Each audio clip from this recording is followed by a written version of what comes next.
qu'il peut arriver qu'on fasse des efforts et que le résultat n'est pas à la hauteur de nos efforts. Comme par exemple, madame a cuisiné tout vendredi et puis la daf a brûlé ou bien elle a oublié de mettre le sel. Et puis, si on dit c'est très bon ma chérie, on risque de passer au régime sans sel ou au régime carbonisé à vie et on passera pour un hypocrite.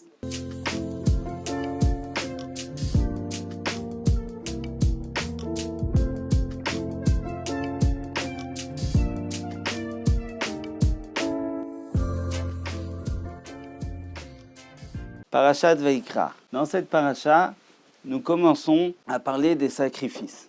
Alors, il y a 3 sortes de sacrifices qu'on peut offrir à Kadosh Baruch Hu. On peut offrir du bétail, on peut offrir de la volaille et on peut offrir une oblation de la fine fleur de farine. Lorsqu'on offre du bétail, un agneau ou un taureau, eh bien, d'abord on d'épaisse l'animal et on approche sur le misbéach que la viande. Alors que la Torah nous dit que quand on doit offrir la volaille, on doit l'offrir sans la déplumer. Le Midrash s'étonne de cela. Ce n'est pas normal. A priori, les plumes des oiseaux donnent une très mauvaise odeur, une odeur désagréable. Comment ça se fait que la Torah nous demande d'approcher l'oiseau, la colombe, sans la déplumer? Eh bien, le Midrash nous répond. En fait, qui c'est qui approche en général de la volaille? C'est celui qui n'a pas les moyens d'approcher un taureau, qui n'a pas les moyens d'approcher un agneau. C'est un pauvre. Le pauvre qui approche un korban qui est peut-être moins cher a fait beaucoup plus d'efforts que le riche. Et donc la Torah nous dit on va embellir le misbéach en donnant un bel aspect à son korban. C'est pour ça qu'on l'approche en entier. On approche la volaille en entier. Pourquoi? Pour montrer inné. Le pauvre, il a fait un bel effort. Alors, on va approcher entièrement son korban. À propos du korban mincha, l'oblation qui est faite à base de farine, la Torah nous dit Venefesh ki takriv korban mincha. La Torah nous dit Venefesh, nefesh ki takriv, une âme. Le pauvre le miséreux qui a approché un korban à base de farine, il y a donné tout son cœur, il y a donné tout son bien.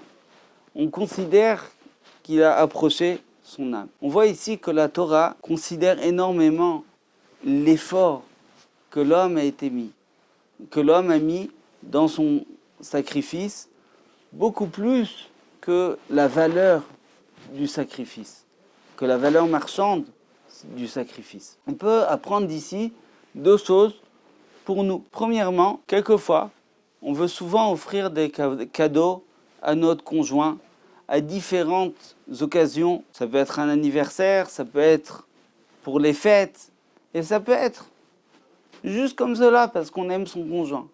Le problème, c'est que des fois, le portefeuille ne le permet pas. Que faire alors? Bien sachez, un cadeau n'est pas obligé d'être cher. Un cadeau adapté, un cadeau avec un petit mot. Même le fait des fois d'avoir pensé à tel ou tel événement, ça fait énormément plaisir. Il ne faut pas se dire parce que je ne peux pas offrir un beau diamant, alors je n'offre pas de cadeau. Non, des petits cadeaux par-ci, par-là, en fonction de nos moyens, même avec un petit mot, ça fait aussi très très plaisir, surtout quand c'est quelque chose de spontané. Ça, c'est la première chose. La deuxième chose, c'est que très souvent, qu'il peut arriver qu'on fasse des efforts et que le résultat n'est pas à la hauteur de nos efforts. Comme par exemple, madame a cuisiné tout vendredi et puis la daf a brûlé. Ou bien elle a oublié de mettre le sel. Et puis, c'est fade. Ou bien c'est brûlé. Bien, si on dit c'est très bon ma chérie, on risque de passer au régime sans sel ou au régime carbonisé à vie. Et on passera pour un hypocrite et pour un menteur. Si on dit rien, eh bien, on est embêté aussi. Qu'est-ce qu'on doit dire? Eh bien, à ce moment-là, la Torah nous dit considère l'effort. C'est-à-dire, tu peux donner un compliment en mettant en valeur l'effort qui a été mis. Et par exemple, si madame est d'accord que la Dafina est sortie moins bonne que toutes les semaines, eh bien, on peut lui dire, ça me fait énormément de peine qu'avec tellement d'efforts, tu sois tellement déçu. Ou bien, je t'aime, je considère énormément le temps que tu as passé à préparer ce plat. Monsieur et madame ont décidé d'aller se promener. Monsieur a annulé tous ses rendez-vous à 5 heures du soir, puis parce qu'ils ont décidé de prendre la soirée ensemble.